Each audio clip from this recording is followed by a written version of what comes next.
Blackstone Inc. President Jon Gray speaks with Bloomberg Sonali Basak to discuss the Israel-Hamas war, the current state of inflation, and his commitment to the University of Pennsylvania amongst concerns of anti-Semitic speech on campus. We're all deeply affected by what's happening in the Middle East, and as a significant investor in the region, and as a person who's concerned about world events, how do you separate the financial interests versus the human toll being taken there?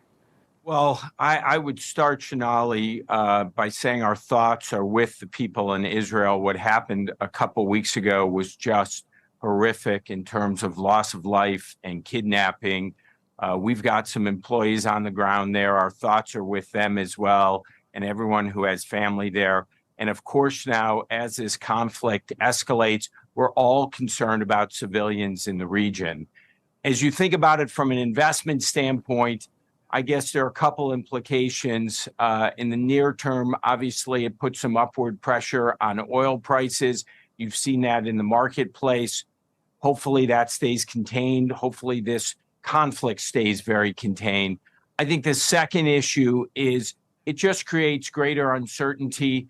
We now have really two live conflicts, including the situation in Russia and Ukraine.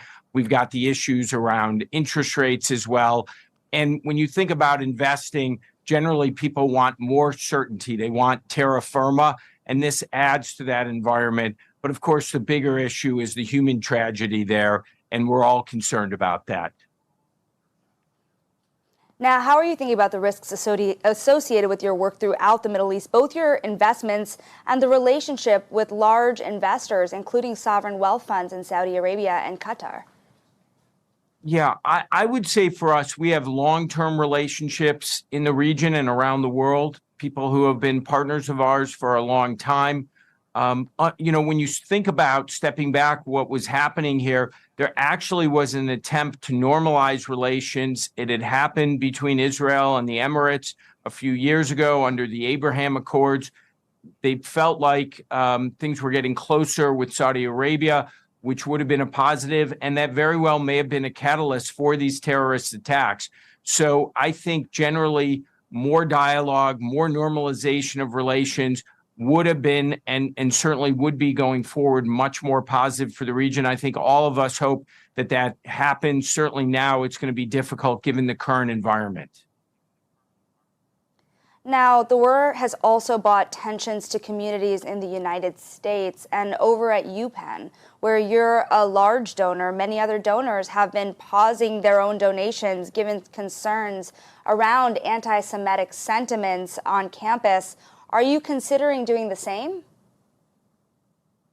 Well, for my wife and me, our focus is really in two areas at Penn. It's on life-saving cancer research at the Basak Center for BRCA. It's also on helping low-income kids here in New York City get access to a world-class education. Those are long-term missions for us. We're going to stay with that. That being said, I think some of my colleagues in the financial field and more broadly have raised some really legitimate concerns about hate speech masquerading as free speech in the context of anti-Semitism on college campuses at Penn and other places. And I think individuals, when they say things that dehumanize and talk about the destruction of one set of people, I think it's important that university leaders really stand up. And my hope here is that there'll be some important lessons from what's happened over the last few weeks. Yeah, the most prominent of those concerns being raised by one of your colleagues in the industry, Apollo CEO Mark Rowan. He went so far as to call for the removal of the university's president and Board of Trustees chair, Scott Bach. I mean, do you agree with them? Well, as I said, I think Mark has raised some really important questions and issues. For me, the university president, Liz McGill, I think she's a good person. I don't think she's anti-Semitic. I do think she made some mistakes here, some of which she's acknowledged. But the decision about her future lies with the Board of Trustees at Penn. Yeah, thank you for answering my questions, Jon. There's also beyond the war, this is a very tumultuous economic environment as well. You reported results today over at Blackstone. You're the first of the big private asset managers to do so. And the whole industry is facing a huge slowdown in deals. At what point do these things start to turn around such that profits can be realized at a greater scale? Well, when we look at the quarter, Sonali, we're actually pretty proud because despite the slowdown in transactions and realizations, our distributable earnings were remarkably, steady based on the fee-related portion of those earnings and the management fees that underlie that. Also, I think the most important thing is really delivering for our customers. We did that across the board in the quarter, particularly in infrastructure, life sciences, private credit. But to your question, when the deals come back, I think we need some stability in rates. I think the Fed is pretty much done here. They've taken short rates up quite a bit. I think long rates have now moved quite a bit. And so that's going to lead to some tightening here, further tightening. But what investors want, of course, is a bit of stability. And I think ultimately we will find at some point some stability in marketplaces, particularly in treasuries. When that happens, I think you will start to see transactions pick up again.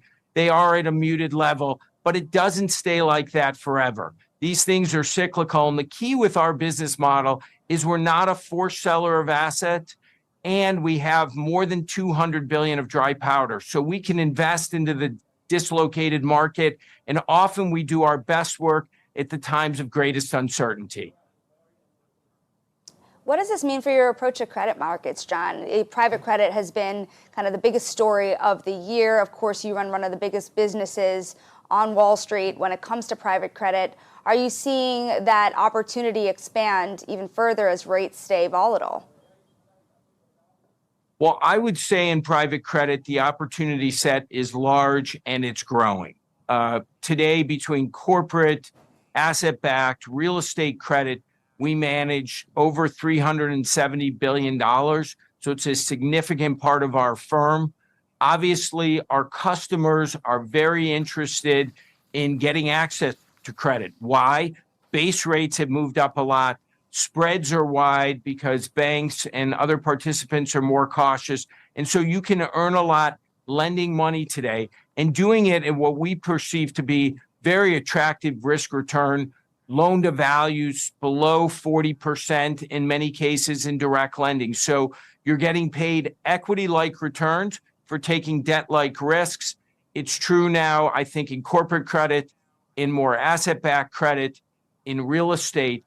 And so I think we'll continue to see more flows there. And if you look at our numbers in the quarter, more than half of the inflows we had in the quarter were around credit.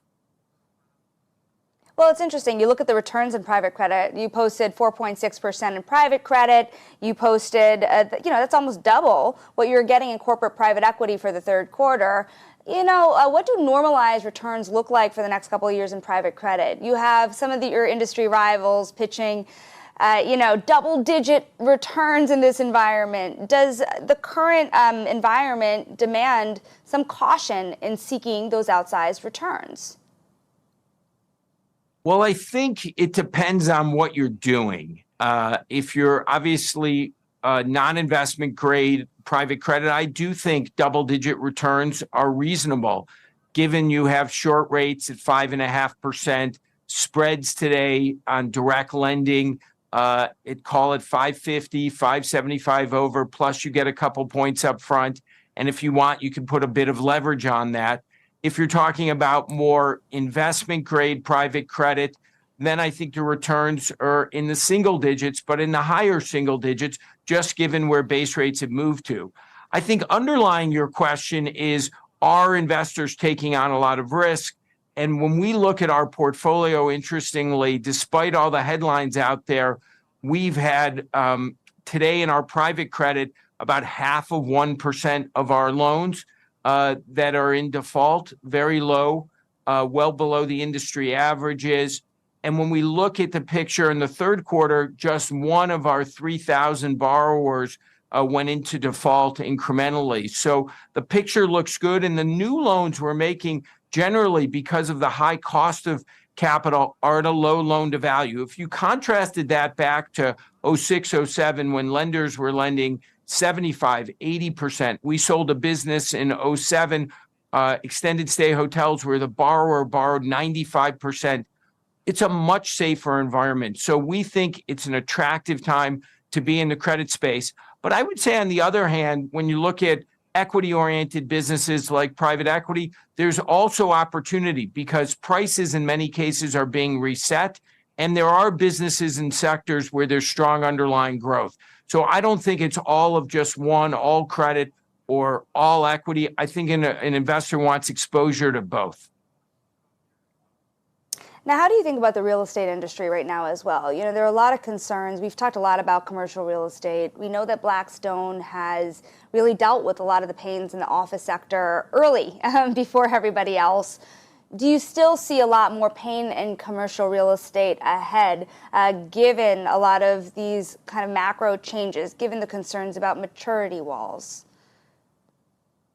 Well, I would start with two real headwinds. One is in the office sector, as you rightfully pointed out, an area that is a tiny portion of our exposure, U.S. office.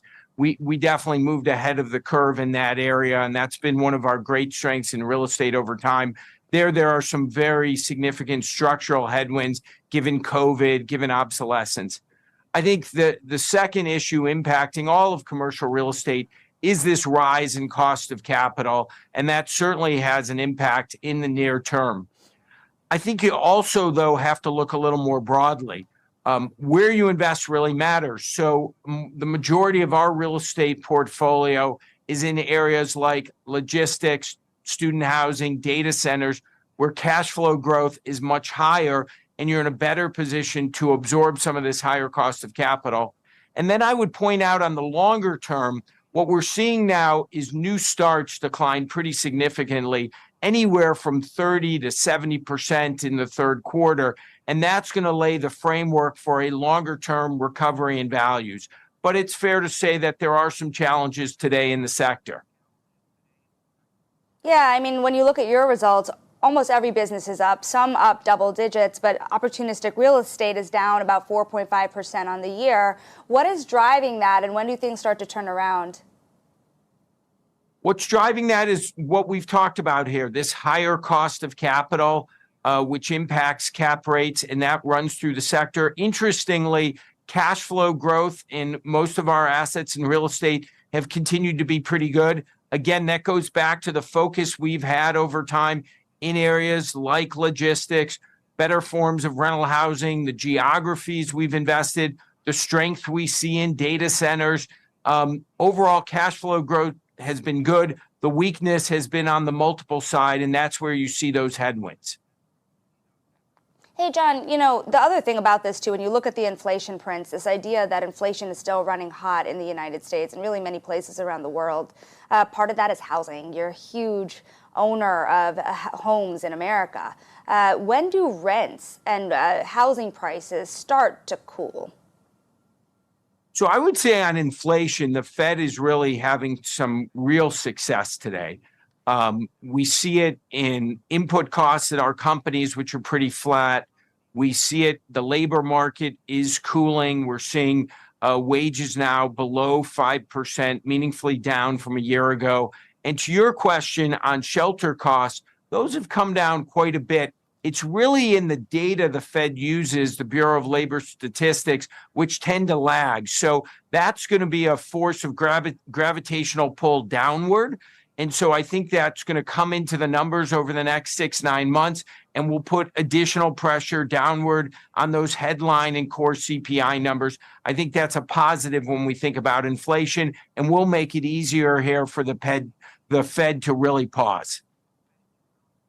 So you seem a little more optimistic about the direction of inflation than many out there. What does this mean for the direction of interest rates? We've been talking a lot earlier about this idea of a pause, or at least stability in rates.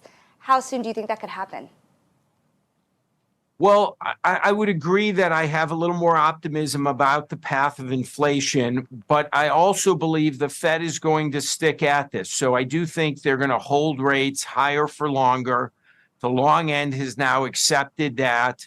And I think that's going to have the effect of slowing the economy, slowing growth. We look at our companies, they've been very resilient. Revenue growth in the quarter in our private equity portfolio companies was up high single digits. But when we look at their hiring plans, they're much more muted than they were a year ago. So I think where this leads us to is inflation comes down, but also growth comes down. The cost of 8% mortgages, 8% auto loans, that can weigh on the economy. And I think that's the environment we have to invest through. Now, we've endured an inflation shock.